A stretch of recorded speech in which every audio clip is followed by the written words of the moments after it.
Hola, este es un vídeo que forma parte de los vídeos para la presentación del libro Ibera Subconsciencia, el libro con el que vas a saber qué es España y qué son los habitantes de España. Bueno, pues para continuar con la actualidad, hoy os voy a hablar de una de las conclusiones que hemos sacado, que podemos sacar del libro Ibera Subconsciencia, y es nada más y nada menos que el franquismo. El franquismo, ¿qué nos habrá dicho ya del franquismo, no? ¿Qué, cuánto no se habrá escrito y cuánto no se habrá sabido y cuánto no se habrá leído o pensado sobre ello? Bueno, pues hoy, día 22 de julio del 2025, el gobierno de España ha desclasificado los archivos oficiales, los secretos oficiales, mejor dicho, del franquismo. Y yo por mi cuenta, pues os voy a hablar de una forma, desde un punto de vista un pelín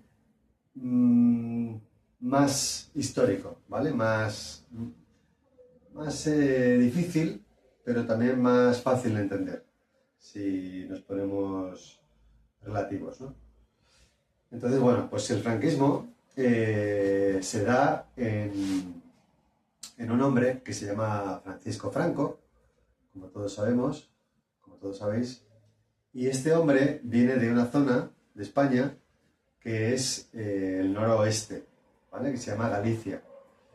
Galicia es una tierra en donde la historia nos cuenta que cuando, bueno, que antes de ser habitada por nadie más, estaban los celtas, ¿no? Estaban los íberos también por ahí, pero que más tarde, cuando el conflicto que todos tenemos en la mente, en el día, en el boca a boca y tal, los que saben más y los que saben menos, pues, bueno, pues lo tienen latente en sus informaciones genéticas como españoles, llegaron los suevos. Los suevos llegaron hacia el año 400 más o menos, un poquito antes, escapando de los hunos, con los vándalos y con los alanos, y se hicieron con la península ibérica, ¿vale? Esto fue, ya os digo, porque tenían un miedo atroz a un fantasma que se cernía sobre Europa, sobre las tierras germánicas donde ellos estaban, con los godos, con los gépidos, que son los suizos ahora, con los francos, con los bagaudas, con los burgundios, con todas estas tribus, con todas estas culturas, estos pueblos que poblaban la zona céntrica de Europa, y pues no les quedó otra que, entre que los godos eran mucho más fuertes y no les dejaban hacer nada prácticamente, o muy poco, y que venía ese miedo, ese terror tan tremendo que parecía ser en esa época uno, es decir, de los rusos de hoy en día, pues ellos tuvieron que coger y poner pies por polvorosa y salir corriendo hacia otras tierras. Y de esa forma llegaron hasta España, que en ese momento se llamaba, porque estaba poblada solamente por hispanos romanos, ¿no? Aparte de otras tribus, como por ejemplo los celtíberos en Cantabria, o, bueno, ya poco fenicio quedaba ya, pero bueno, algún que otro comerciante, etcétera, ¿no?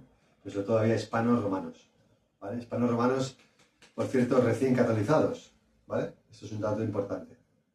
Entonces, claro, en Galicia, como digo, se asentaron al final los suevos después de que los hispanos romanos llamaran a los visigodos para que les echaran de donde ellos vivían y que, bueno, pues les dejasen un poquito en paz. Y en ese momento, pues el concepto de España, de la península, no era tan evidente como el de ahora, sino que, bueno, con que tuviesen un poquito de margen entre unos y otros, pues bueno, bastaba, ¿no? Entonces, por eso los visigodos decidieron que Galicia estaba bien para los suevos, los alanos, esto se sabe poco, pero también es cierto que se fueron hacia la zona de Portugal y hoy son los portugueses, los alanos. Y los vándalos, pues bueno, ellos decidieron irse hacia el sur, hacia Cartago, conquistaron un poco ahí la zona que Cartago era, en ese momento que era ya romana, ¿no? Y pues decidieron irse hacia Baleares, tuvieron otra forma de entender un poco la movida que pasaba en España y bueno, pues se quedaron por ahí, por Baleares, por Ibiza, por Menorca, por Mallorca. Así que bueno, el tema es que en Galicia los suevos, que fueron los que más atemorizaron a todos los hispanos romanos, pues sintieron la desesperación, la descorazonada de haber perdido de alguna forma su oportunidad de tener un lugar donde asentarse y ser, bueno, pues el pueblo que ellos querían ser en Germania, ¿no? Por ejemplo. Claro, este sentimiento, bueno, pues al perder contra los visigodos, pues no se sanó, no se curó, no se trató, siempre se mantuvo latente. Y de hecho, pues, por ejemplo, el idioma gallego, pues sí, lo vemos de una forma así como muy apartada. Podemos entender, sentir que está un poco enfocado a no importunar demasiado al visigodo, ¿no?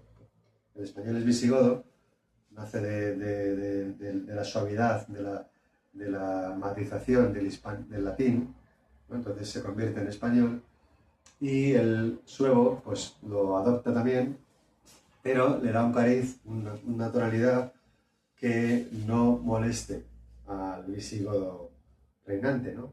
De entonces.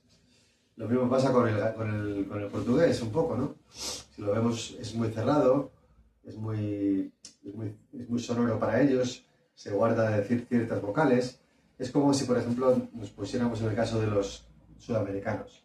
Los sudamericanos también hablan un español muy suavizado, muy musicalizado, muy agradable, muy sutil al oído español, ¿no? No nos dejan que nos enfademos con ellos. Es como si tuviesen cierta forma de sumisión, ¿no? Para que nos entendamos, hacia el invasor, ¿vale? Hacia el conquistador que les introdujo una nueva forma de ser y de actuar en comunidad.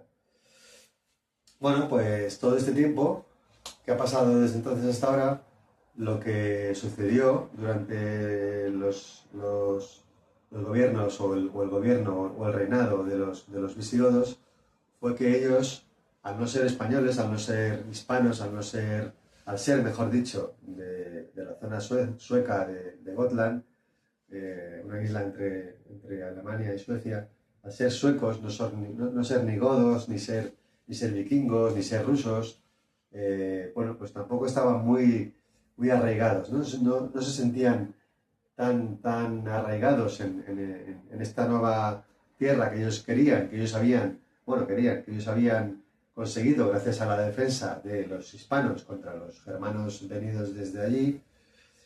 Bueno, pues entre eso y que los hispanos estaban siendo, o sea, habían sido recién catolizados y que la nueva forma de creer y pensar y de ser en España era católica, no arriana como eran los visigodos, pues al final, bueno, pues hizo que entre las peleas también que había entre los visigodos y por ser rey y tal, pues que eran los más demócratas, pero también había guerras entre ellos, había batallas entre ellos, pues al final decidieron que podían adaptarse más a la idiosincrasia de la tierra en la que estaban y convertirse al catolicismo, ¿vale?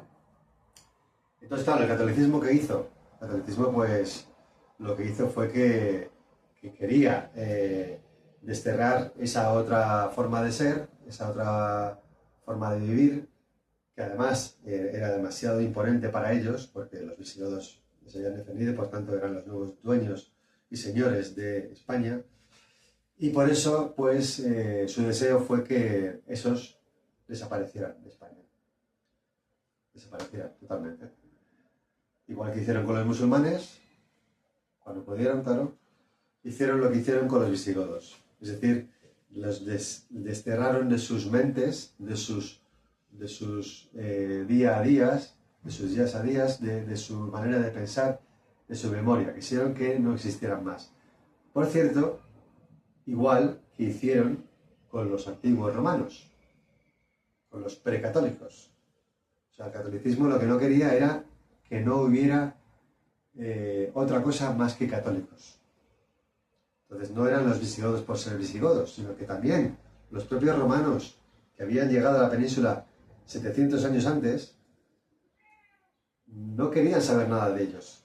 Es decir, no les dejaron prosperar y por tanto los romanos precatólicos no existieron más en la península ibérica. Y así pues pasó con los visigodos arrianos, eso quisieran, ¿no? Eso se quería desde el catolicismo. Y una vez pasó que los visigodos católicos, la nueva generación de visigodos, se pelearan entre ellos por razones de infidelidades, ¿no? Con Rodrigo y con Julián, tal, hizo que vinieran los árabes. Cuando pudieron, después de que los árabes acabasen con el catolicismo, con todo lo que había en España durante más de 700 años también, pues al final volvieron a conseguir los católicos volver al reinado o a la tierra, digamos, ibérica que ellos habían tenido antes. Y fue entonces cuando, una vez echados árabes, judíos incluso, visigodos y romanos precatólicos, los demás pueblos, es decir, los suevos por un lado, los vascos por otro, que también habían sido catolizados por el hecho de que vendían, bueno, eso es otra historia. Los alanos por otro, que los alanos ya no eran parte de España, entonces podían estar en su lugar tranquilos, lo que pasa es que también habían sido catolizados. Y los vándalos que ya estaban los que quedaban en Baleares, pues ahí estaban, pues ahora tocaba el turno de rehacer, ¿no? Reconquistar, ¿no? la península ibérica.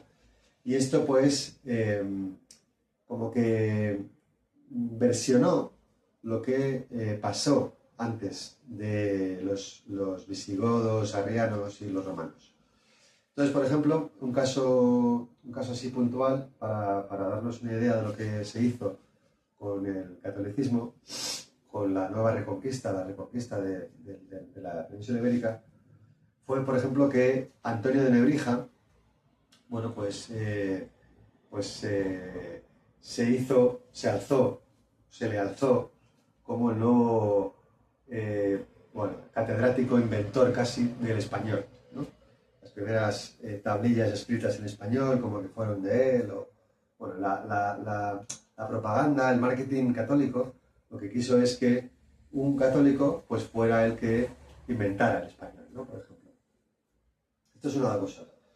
Luego otra cosa fue que se intentó, desde la más, noble o bondad, intención, de que se juntaran, perdón, que se juntaran los dos principales pueblos en la unión del nuevo reinado que iba a gobernar la España de entonces, ¿no? Que fue, por un lado, Isabel, que era de ascendencia o de genética romana, hispana romana católica, eso sí, por supuesto, y Fernando II de Aragón, que tenía una ascendencia, una genética visigoda arriana, en este caso.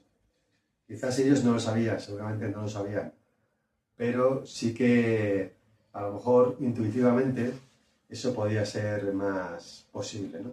Fernando gobernaba el Reino de Aragón al este de España, curiosamente, por lo que quiere decir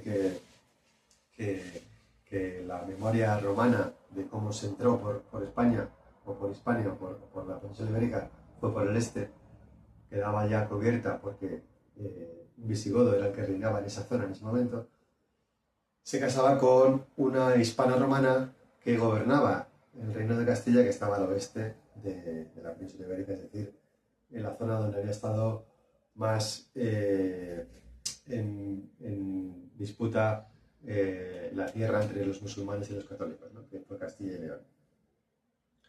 Entonces, bueno, pues esta unión bueno, pues quiso que las dos grandes fuerzas que habían estado viviendo en este país antes de los musulmanes, ¿vale?, se unieran y pudieran ser las que gobernaran. A partir de entonces, España, bajo el seudónimo, eso sí, de católicos. Vale, entonces, claro, esta historia lo que hace es que aparta a los suevos. Los suevos no son tan católicos como el resto de la península.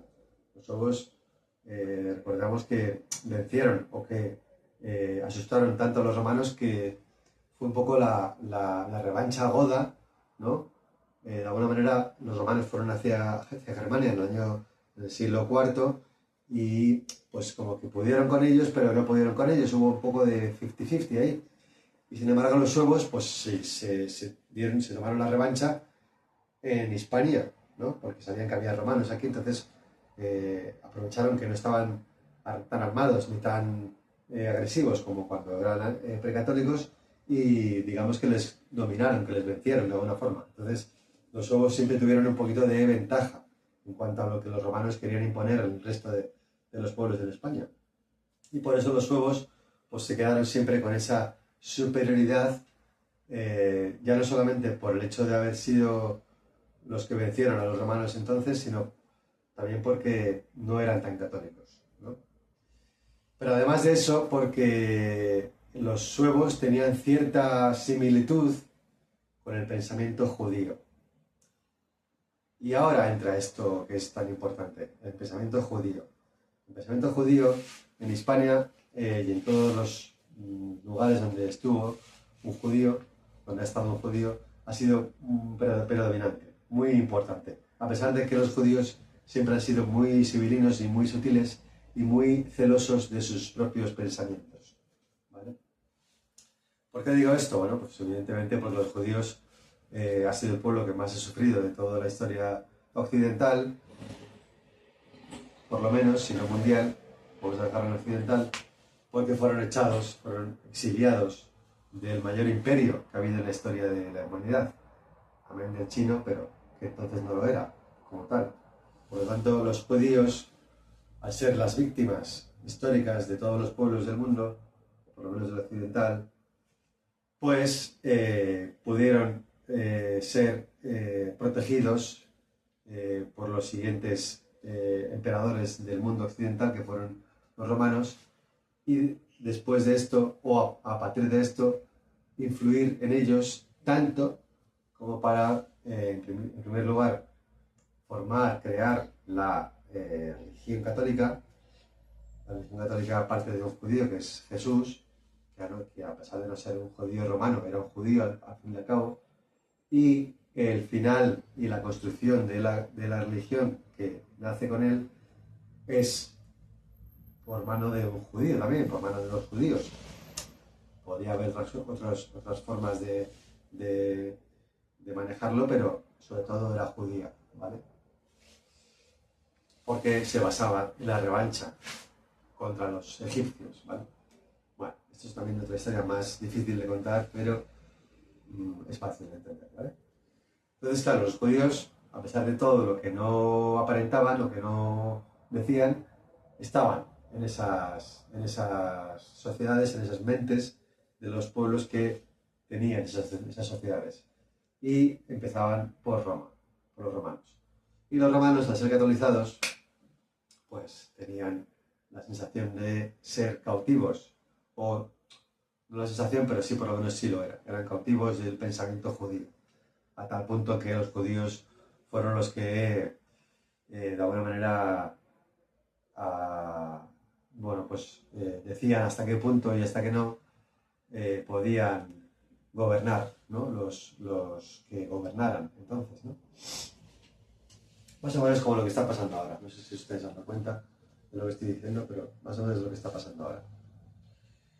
Así que, nada, por los suevos, con ese rencor que os contaba desde los visigodos que les vencieron hasta ese momento de la España nueva católica, fueron acumulando seguían acumulando esa inquina, esa revancha eh, eh, desconsolada, y no participaban, por ejemplo, bueno, Reconquista a lo mejor un poco sí, pero no participaron tanto en la conquista de Sudamérica, ¿no? De América, en fin, seguían siendo parte a parte de la sociedad española, ¿no? Entonces, claro, cuando llega el catolicismo, España se transforma, ¿no? Aparte de que Europa también lo hace con el tema de la iglesia que se rompe por la avaricia de un solo papa, en este caso judío, que se quiere montar en el dólar para tener sus fiestas cubiertas y pagadas, y hace que todo el mundo pague por el perdón, crea el capitalismo en ese momento. eh, Europa como que renace otra vez, ¿no?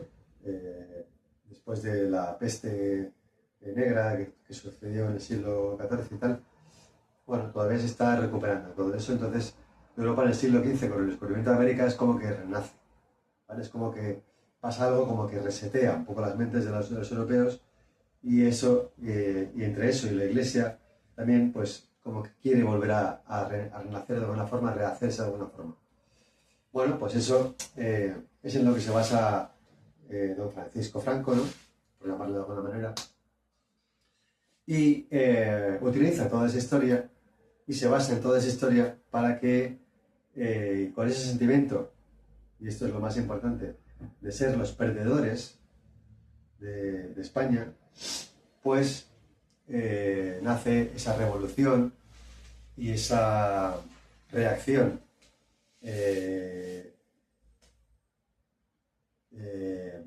descontrolada hacia todo lo que no sea como ellos. Esto pasa en el momento en el que España pierde sus últimas colonias, Puerto Rico, Cuba y Filipinas, ¿no? En el año 1898. Claro, la España de entonces sintió, que perdían, que eran perdedores, ¿eh? De todo lo que tenía, de todo el imperio que habían tenido, ¿vale? Entonces, ese sentimiento de perdedores, de perdidos, de perdedores, de perdonadores, iba a decir, no, de perdedores, se sintió tan profundamente en España, que toda la generación esta de intelectuales del 98 y tal fue lo más dramático que se pudo ser entonces, y alimentó un sentimiento de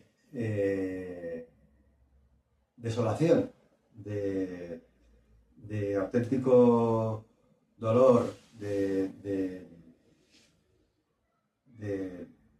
desconsolación, eso es la palabra, de desconsolación, que despertó, de alguna forma, lo que los que ya tenían ese sentimiento no habían podido expresar. ¿Y estos quiénes eran? ¿Quién había sido el pueblo? ¿Quién es el pueblo más desconsolado de la historia? Pues los judíos, ¿no? ¿Y a eso qué se sumó? Pues el desconsuelo, perdón, de aquellos que habían perdido también en España, ¿no? Los suevos. ¿Y a eso qué se sumó?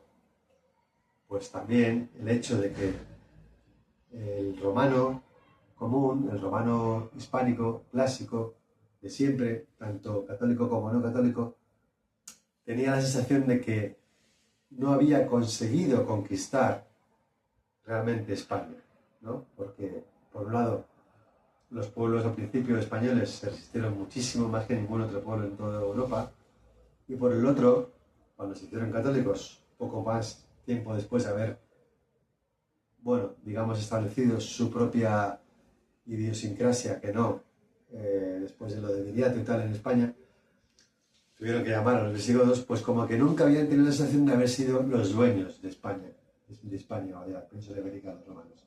Entonces, ese sentimiento también se unió a ese conglomerado de sensación de perdición, de perdedores de España.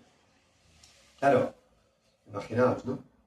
No había ya posibilidad de las izquierdas, si es que quedaban izquierdas de alguna forma, o humanistas, podríamos decir, para poder enfrentarse a este desconsuelo, perdón, generalizado en España. Entonces, por un lado, los judíos se vinieron arriba, los suevos tenían esa necesidad de revancha, y los romanos hispanos católicos querían abrazar a eso para de verdad sentirse dueños de una vez por todas de España. Así que esta tríada, ¿vale? Esta santísima trinidad que se creó en España, dio alas a que la Iglesia también, incluso la Iglesia, hiciera piña con ellos, y el ejército, por supuesto, también, y hiciese de esto su causa mayor. La unión de todos en una misma sociedad, en una misma religión, en una misma forma de pensar, en un mismo ejército, etcétera, etcétera, etcétera. España grande y una, ¿no? Que decían. Y libre, ¿no? Libre de sus ataduras, ¿no? De sus traumas más profundos, ¿no? Me imagino. Y de su desconsolación, claro, de sus traumas más profundos. Y así, pues nada, surgió o nació y se desarrolló el resto de la historia del franquismo en España. Así que nada, esto es una conclusión que se puede sacar cuando lees este libro y verás su conciencia, amén de otras muchas cosas que puedes pensar si tienes el tiempo y las ganas de leerlo. Está en todos los sitios, es muy barato y es una joyita que os doy para todos vosotros. Gracias, muchas gracias. Y adiós, hasta otro vídeo.